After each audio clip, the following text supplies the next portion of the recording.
So what's going on, everybody? So I have a new grill. As you saw in the assembly video, that this thing was a bear to put together. Probably one of the more difficult grills I've ever slapped together. Getting things to align just right and everything, get the screws in the right places. It was a little challenging, and I'm actually, to be quite honest with you, this metal is a lot thinner than I anticipated. So for the price point, I was thinking I'd get a little bit more quality out of the metal. So we'll see how long this grill really does last me, but I like the design, the concept. So we're gonna do a burn-in today on this thing and just kind of see what happens with it. But yeah, let's take a quick look at the features right quick. First thing we'll talk about is the hopper on it. You just pop the lever here, open up the hopper. This is where your wood and coal go. You can do straight coals, you can do a little bit of wood in there. It says not to put too much wood in there, but you can do a decent amount of wood mixed with your coal to get a little mixture of flavor in your smoke. And it just latches back like so. Here at the bottom you have another latch, and this is where the ash bucket is.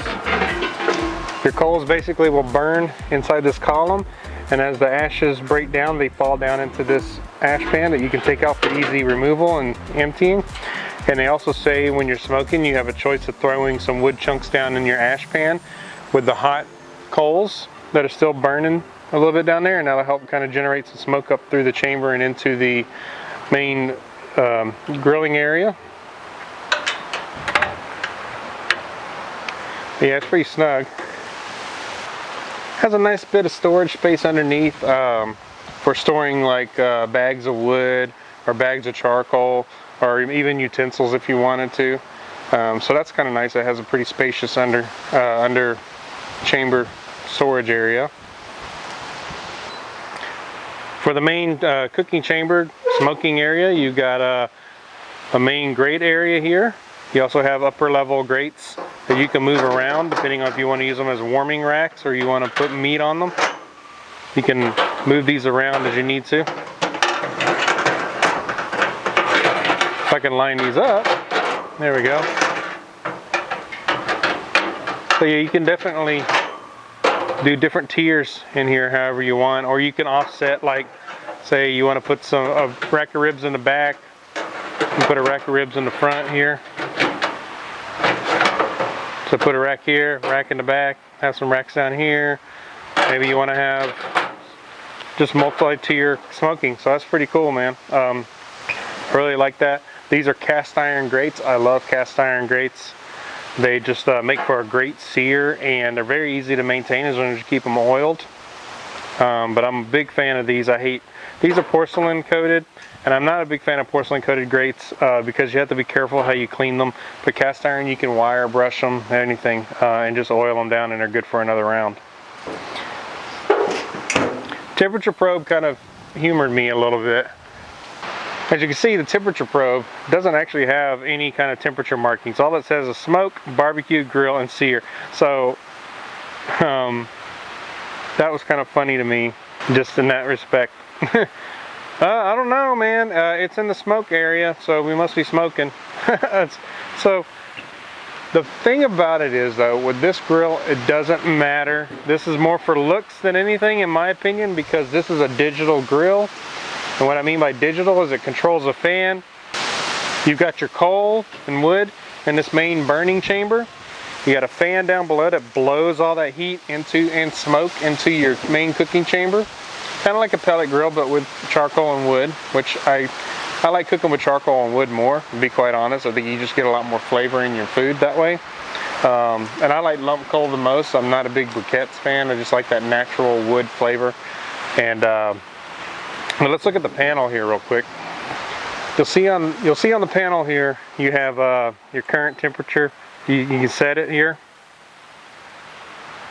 and that'll get, apparently, even like starting off fresh, you set it to your temperature, like 225 smoking, typical low and slow smoke setting.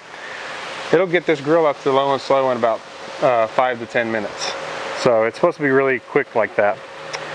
You also have your probe, so if you just hit this button, if there's a probe attached, you can toggle your probes. There's 4 places for 4 different probes. You got a timer if you want to input your time. Set a timer on your grill. It's got Wi-Fi, so you can monitor your grill from your phone. There is a Masterbuilt app for this grill. I have not downloaded it or set it up or anything. I literally just put this grill together last night. But yeah, man. So what we're going to do is we're going to do the initial burn in. It says to do it at 400 degrees for 30 minutes. And so that's what we're going to do. So I'm going to turn it off for the moment. And we're going to load the hopper up. So let's load the hopper up, get this thing fired up, dial in a temp about 400 degrees, and let's just get this thing burned in. Alright, let's go ahead and pop the hopper, open it up. Now, per the manufacturer's suggestion, we fill it up about halfway with coal.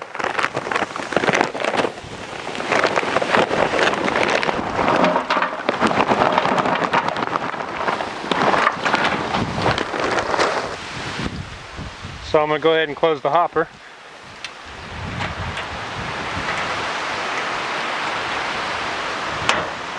That's down. Has a nice gasket around it as well. Next thing we got to do is we got to take out the snuffing plates. I call them the fire snuffer plates. The beauty thing about this grill also is just like a Kamado idea. You snuff off the air supply to your firebox in your ash chamber, and the fire dies, and you have coal for the next round. And you can just leave your coal in there. Now, I saw in some videos, maybe it's the 1050 model, usually like a little place for you to hang. Actually, you know what? I'll show you. It's over here. While you're grilling, there's a little place here to hang your plates. You can hang your accessories over here as well. Actually, if I can line them up here.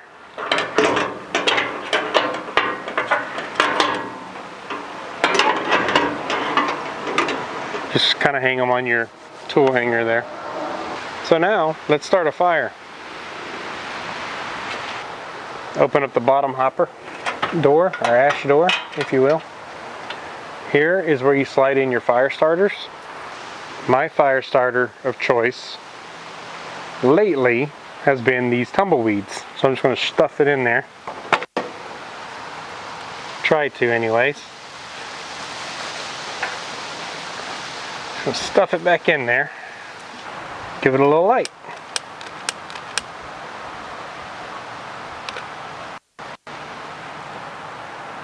And we're going to close the door.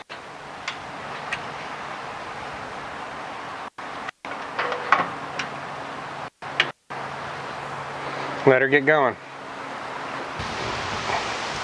Alright, let's go ahead and dial in our temp.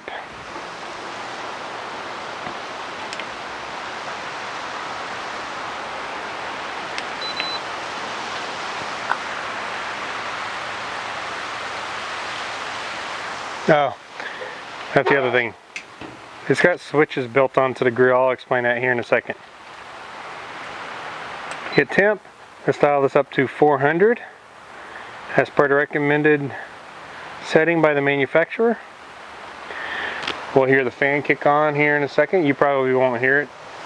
It's a really, really quiet fan, guys. But we'll let it get up to 400 degrees, and that's it, man. And we'll let it run for half an hour to 45 minutes. Now I'll show you guys something here. This grill has safety features on it. The hopper, the main door here has a switch. Tells the controller that the door's open and it kills the fan. The top hopper also has a switch here. Tells the controller to kill the fan so you don't have flames blowing in your face. Also, the bottom has a switch, so it tells it to kill the fan. So it's very well thought out as far as safety goes, because this is a contained fire in here. What does fire want to do? It wants to move to the source of fuel and air. So when you open up these hopper doors and you got like a raging fire in there, the fire is going to want to rush up that chamber and out, and that's a good way to get burned or set on fire. So let's just wait and let this thing do its magic.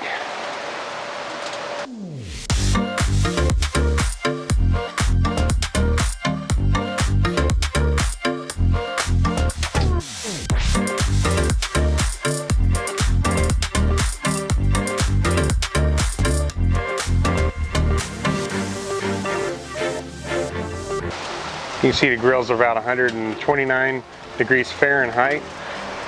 It's got a little probe in there that monitors the temp, gives you a readout on what the cooking chamber temp is, kind of like a pellet grill.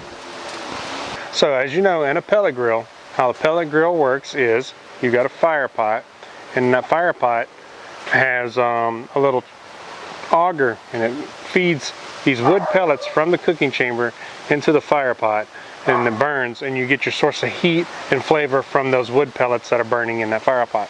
So it's not like an electric element that controls a pellet smoker. It's just, the only thing electrical about a pellet smoker is the fan, the auger, and that's it. And the digital readouts and everything. On this, same concept, sort of. You have a chamber full of coal and wood if you want, and that chamber's got a lot of heat in there and fire. And the way it works is that probe, once it senses the temp drop, it will actually, the fan will start, you'll kick on the fan and the fan will start blowing on that fire, and it'll increase the heat and blow in the smoke into your chamber. The only difference I think we're going to get out of this versus a pellet smoker is you're going to get a consistent, steady smoke. Where I've noticed with my Traeger, which I do love my Traeger, it smokes in bursts, and then it'll stop smoking, and then it'll smoke some more. But this guy has a steady bit of smoke coming out the back end of it. It's a real light, bluish white smoke. That's the kind of smoke you really want anyways in your barbecue, if you can help it. So we'll get back here closer to the end of this seasoning and spray it down with some oil and stuff for future cooks.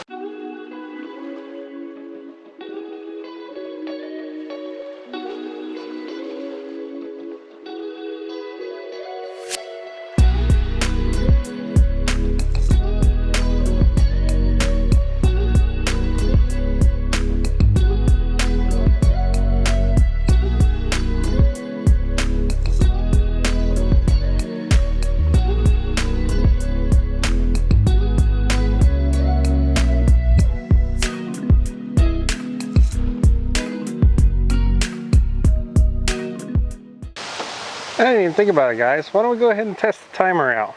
Right? We're going for, let's do it for half an hour. Let's set it for 30 minutes.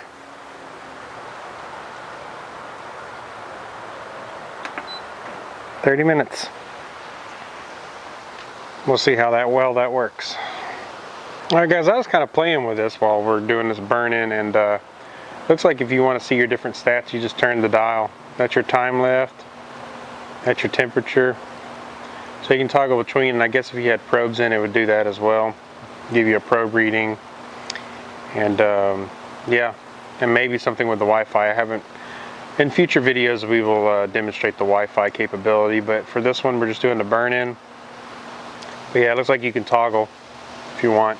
It was earlier, it was cycling through the different screens, but it looks like it's staying on one or the other. It's 398 degrees right now. I'm assuming we'll hear a fan kick on here in a minute. I think it did get up to like 415 degrees, but you know, with lump coal, it's kind of hard to keep it super consistent because lump coal is, you got some big pieces, some small pieces, and it just matters whether a big or a small chunk caught on fire. But it's staying right around 400, really. I mean, you can never be exact, but I'm pretty impressed so far at how quick it got up to. They got up to temp really fast. They got up to temp in like 10 minutes. It was up to, or even less than that. It was up to 400 degrees like in around 10 minutes or less. Very impressive. See, it's at 399 right now, so I think it probably kicks on the fan when it gets closer to maybe 390 or so. It's kind of swinging a little bit. Trying to see if I can hear the fan. Not yet. But yeah, it ain't gonna kick the fan. It's kind of swinging different ways as the wave of heat goes through the main chamber, because the probe is in the main chamber here. But yeah, I just wanted to show you all that real quick.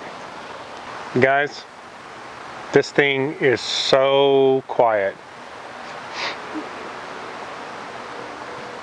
The fan is almost, you can't even hear the fan. I mean, you hear everything else. That's our timer going off. Yep, that's the timer going off. Let's go ahead and hit it. And that's that. Go ahead and open up the cooking chamber here.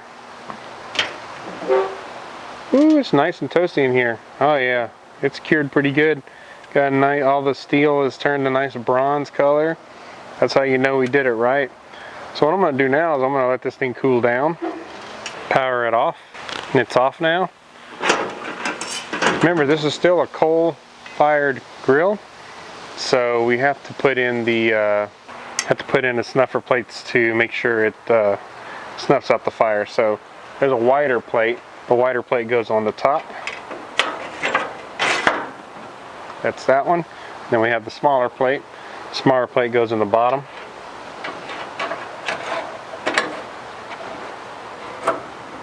Just like that. Now we've killed the airflow to the firebox. So we'll let this cool down, and then I'm going to put some cooking oil on the grates, and I'm actually going to put cooking oil all on the inside of this thing to protect it. But yeah, look at it. It's burned in real nice. But yeah, once this temperature gets down enough, then I'll come in and put some cooking oil. And then what I'm going to do actually is I'm going to fire it up just to like 200 degrees, just to kind of let that cooking oil bake in a little bit. But yeah, I'm impressed so far. The grill's cooled down enough for me to start brushing oil on in here. So got a little bowl of some vegetable, this is actually canola oil. So I'm just going to hit these grates first. And just kind of coat them, you know.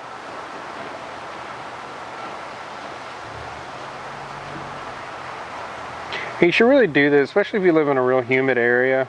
You get a lot of rain or anything. You should always kind of do this after every cook.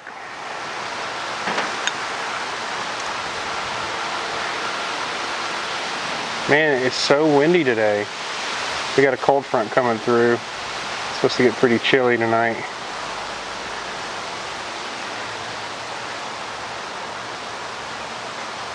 Yeah, just put a coat of oil on these grates real good, man.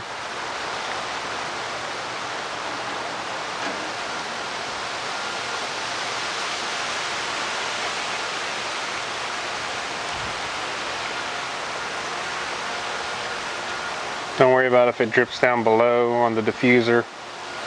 Not gonna hurt anything. There's actually a drip tray underneath this grill. It catches like brisket fat or any kind of fats, and then the tray actually is removable underneath for emptying and cleaning. Very important to empty that, or else you'll end up with grease everywhere under your grill. I'm just kind of coating these up real good.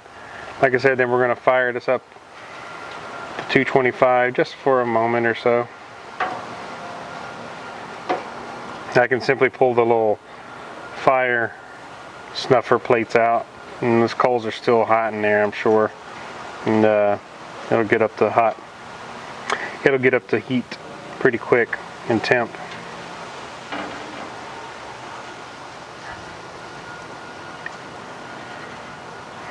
I can paint the inside of the grill too.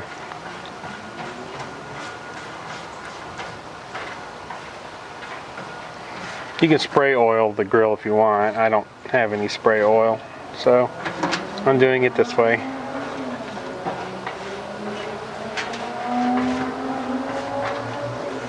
What happens is this stuff will bake on and leave a protectant coat on your metal. And you know, even if you don't do this right after a cook, as long as you remember to later, like maybe the next day or something, take care of your investment, you know.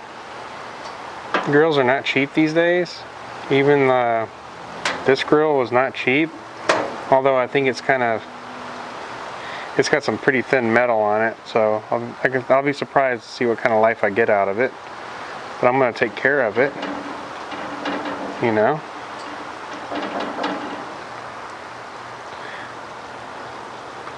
Take care of it, man. It'll take care of you. Be able to serve dinners on it for quite some time. Yeah, just a little bit of vegetable oil, canola oil, whatever kind of food grade oil you got laying around. Just put a good bit of it on there. Don't be afraid to coat your grates real good. I'm going to go ahead and paint the walls here like I was talking about earlier. Just put a good liberal coat of oil on your metal. Like I said, you put this up, get the temperature up, this will bake right on.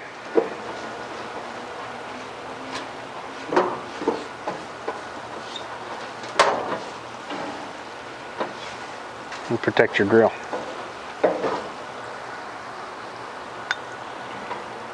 Some people use bacon grease, lard, whatever. But regular old vegetable oil will work too. Are these still hot? No, not too hot anymore. Give these a coat, your little porcelain grates. Although you really don't have to worry about the porcelain grates rusting as long as you don't chip them. They should be okay. They'll get a little crusty over time just from cooking with them.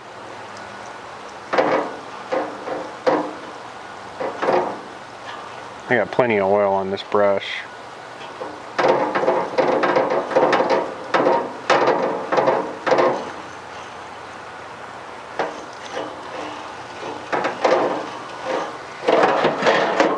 On my other grills, I usually don't have to do this because, well, one's a ceramic grill. The only thing I have to take care of on that really is just the cast iron grates. But don't be afraid to get a little oil in your grill. The whole chamber is a big cooking chamber.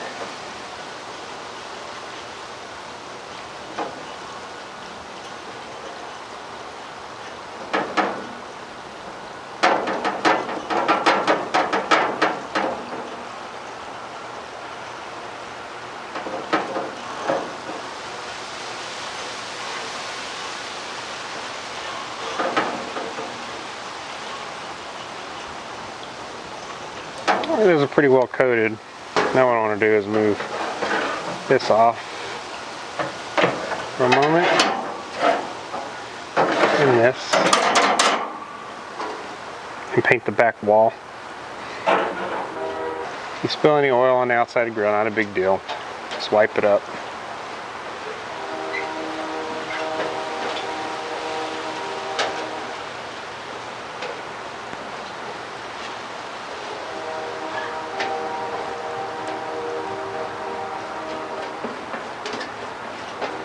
I was able to download the app here, so I'll show you it. I just turned it on. I say connect. Oops. It'll say connect, and it's already connected. As you can see here, I don't know how well you can see my screen. Let me brighten it up a little bit here. So you can see that's what the app looks like. It's already connected. I can hit remote.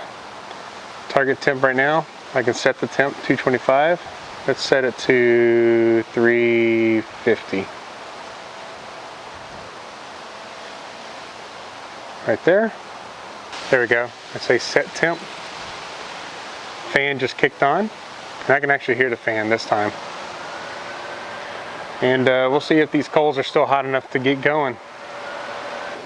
So it does look like we had enough heat in those coals. The grill is actually getting up to temp. 173 already, and it's only been like 3 minutes. So yeah, it's amazing. You can get that sucker fired right back up, man. If you have enough heat in those coals still. That's awesome. Saved myself a starter. But what I'm doing right now, like I said, is we're just gonna bake in this vegetable oil coating that I put on the grill, and then we'll be done. I'm gonna kill it, and we're gonna put a cover on it because it's gonna get rainy tomorrow.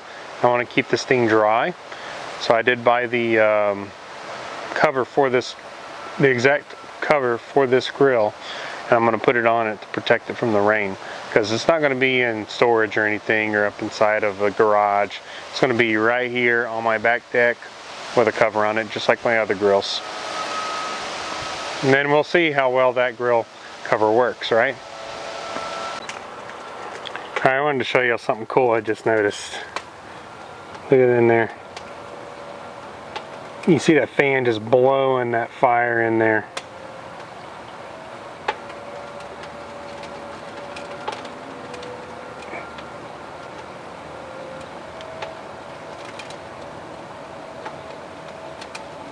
It's crazy looking. Yeah, that fan just blows that heat and smoke into the main chamber. But that's where the slider snuffer plates go. It just looks like a torch in there. And that's just straight charcoal, man. It's awesome looking. We have shut the grill off, and I'm gonna open her up. Just show you what a nice seasoned grill looks like. You'll see got a nice vegetable coating on there. It's baked on pretty good. I actually did crank this up to about 400 degrees just to kind of help expedite the bake-in process. But you see all that nice color in there. That's that baked-in vegetable oil, and that will help protect all the metal inside the grill. And like I said, you may want to just do this periodically, just to keep your grill in tip-top shape. But yeah, this is exciting. It'll get real messy in here later once I do like a brisket or a pork shoulder in here, but it's well coated. You can see even the grates have like kind of a yellowish coat to them. That's that baked on vegetable oil. So anyways, we will be cooking on this here real soon, like in the next couple of days. For me, for you as the viewer, I don't know, whenever the video gets to you. But I'm very excited to give this guy a shot. I'm gonna let it cool down real good. We're looking like we might get a little bit of some rain, so I'm gonna get the cover on this thing as soon as it's cooled down and get it protected. So we'll see you guys again here real soon when I do some cooks on it. Cheers.